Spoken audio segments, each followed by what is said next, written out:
Good morning, class 11. Welcome to yet another session of political science. We are discussing the chapter elections and representation. We have already discussed about the first past the post system. Now the next topic that we are going to discuss is proportional representation, or this is also known as the list system. Now, what is the meaning of proportional representation? This system works for small countries. For example, it is being adopted in Israel and Netherlands. So these countries are geographically small areas, and on the basis of list system, what is done? There is a list prepared of political parties, and when the people cast their vote on the days of elections, on the basis of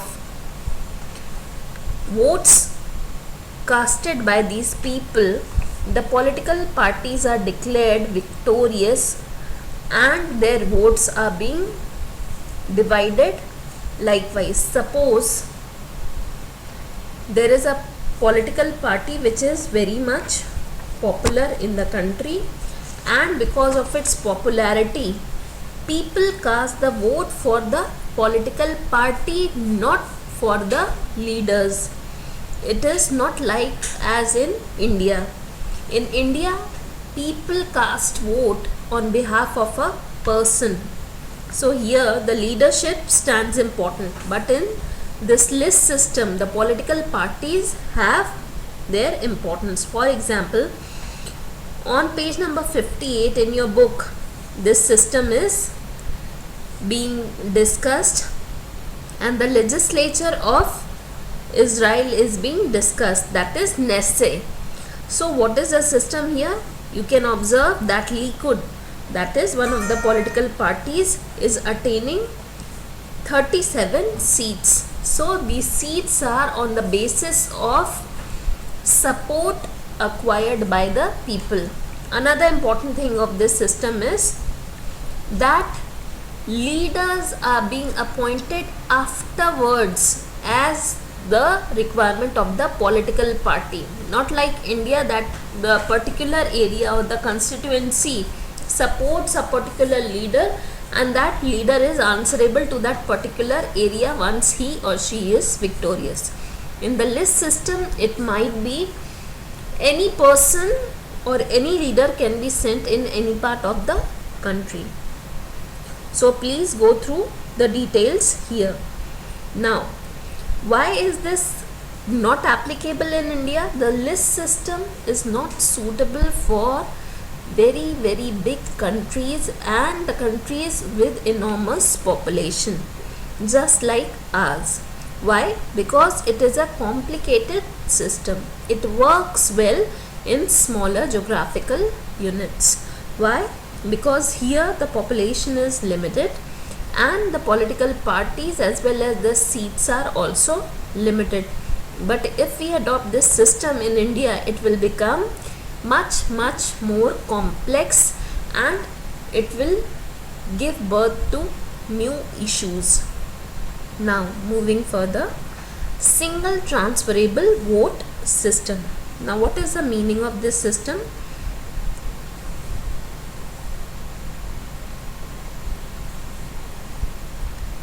We'll be understanding it in the next slide. First, the important points of the list system. Parties draw up a list of their candidates for each constituency.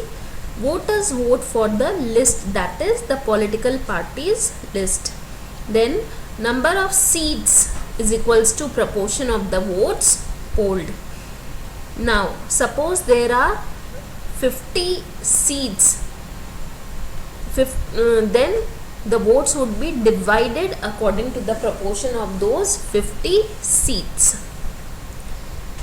Then the next point is, suppose 1000 votes are required to win one seat, then particular party obtains 5005 seats. In that case, what will happen? In that case, the first 5 candidates in the list drawn up by the political party will be declared elected. Means whatever their situation or whatever their presence in the list is, according to that they would be victorious. Maybe the list is holding 10 people, but the first 5 will only be declared victorious. They would be sent for their duties in various areas. Now, this list system is used in Belgium, it's used in countries like Sweden, Italy and Portugal. Why? These are all comparatively smaller countries. Each constituency elects several representatives, and from there the list is being further adhered. Now let us understand the single transferable vote system. This is the means of indirect elections also. So for the for the selection of the office of the President of India, this system is adopted by the Electoral College. Now you can see there is a formula given over here. This formula is very important, and this formula is a little complicated to be used for direct elections. That is why this system is also not being preferred in our country. It is only used at the utmost or the apex level at the selection of the President of India. Now the voters, they mark all the candidates in order of preferences. Suppose for the office of the President of India there are 4 members standing, and all the 4 members might not be liked, might not be supported by all the people who are present there for casting their vote. So what will happen? There is a minimum criteria that is called the quota. Suppose the quota for the president's selection is of 40 votes. This is just an example. So what will happen? Until and unless a person attains the quota of 40 votes, the votes will keep on transferring. So this system is also quite a complicated one. Now in your book on page number 60, this detail is being given over here.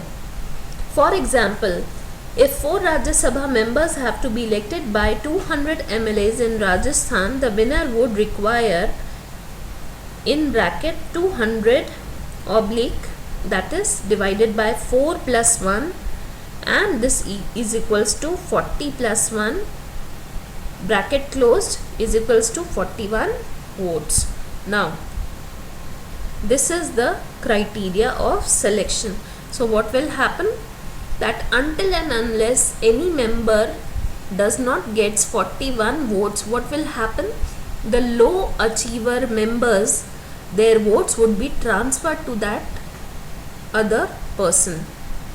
For this I'll separately forward you a flashcard also to understand in a better manner. Now what is the meaning of quota? As I told you, quota means the minimum number of votes needed by a candidate to win one of the seat. Now the example here, if 5 Rajya Sabha members have to be elected by 90 MLAs in Haryana, the quota would be of 16 votes. So the formula is given over here.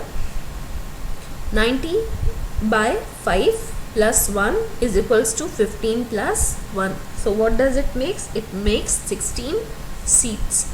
So all in all, refer the example that is given in your book also to understand it in a better manner. Now let us go through the comparison of first past the post system as well as the proportional representation system in the elections. So the first point, as I had told you, that if the country is bigger geographically, if the country is holding a enormous population, then first past the post system is more convenient because it is a simple method of casting vote. There are least complications, and people who are literate also, people who are illiterate also can easily understand the system. While when we talk about the proportional representation system, It is not suited for large geographical areas. Why? Because the demarcation of the constituencies may create a trouble, and then division of the votes accordingly might also create a hassle. So the entire country may be a single constituency in PR representation system of election, but that would work effectively if the areas are comparatively smaller with limited population. Next point, every constituency elects one representative. In our system, for the Lok Sabha membership, through this first past the post system, one candidate is declared victorious, while in the PR representation system, more than one representative may be elected from one constituency. So this is the basic difference. Now, third point, voters vote for a candidate. Here in PR representation, as I told you, the voters, they vote for a particular party. This you may also know as the list system. So here the individuals are not important, but the political parties hold a higher importance. While in the FPTP system, the political parties might not be that important, but the person is more important as a leader, because the other reason is that the person after the conduction of elections is held accountable for the promises that he or she has made to the people. Next, a party may get more seats than votes in the legislature. So this is also possible. A political party might get a lot of support from the people. It's possible that that many seats are not even present in the legislature because of the enormous population and the system of constituencies. Now, what is the difference here? Every party gets seats in the legislature in the proportion to the percentage of votes that it gets. Suppose there is a population of 500 people and 100 people support the political party Lukid. Then what will happen? The first 10 seats would be allotted to Lukid party only, irrespective of any other political party's image or whatsoever. The proportion of percentage of votes here is important. Then the candidate who wins the election may not get majority. It is not necessarily that the political party or the candidates are getting majority always. This also depends on the turnout. I had told you in the first general elections what happened. It was not necessarily that all the people went to cast their vote who were eligible for casting vote in independent India and had attained 21 years of age. It was not necessarily. The turnout depends on the number of people casting their vote and the candidate that they want to support. So here the difference in the PR system is candidate who wins the elections gets majority of votes. Why? Because this goes according to the list system. Now, what are the examples? We have borrowed this system from the United Kingdom or Britain. Why? Because they were already in charge in India and they had already implied this system in the country. So it was very convenient for India to carry over on this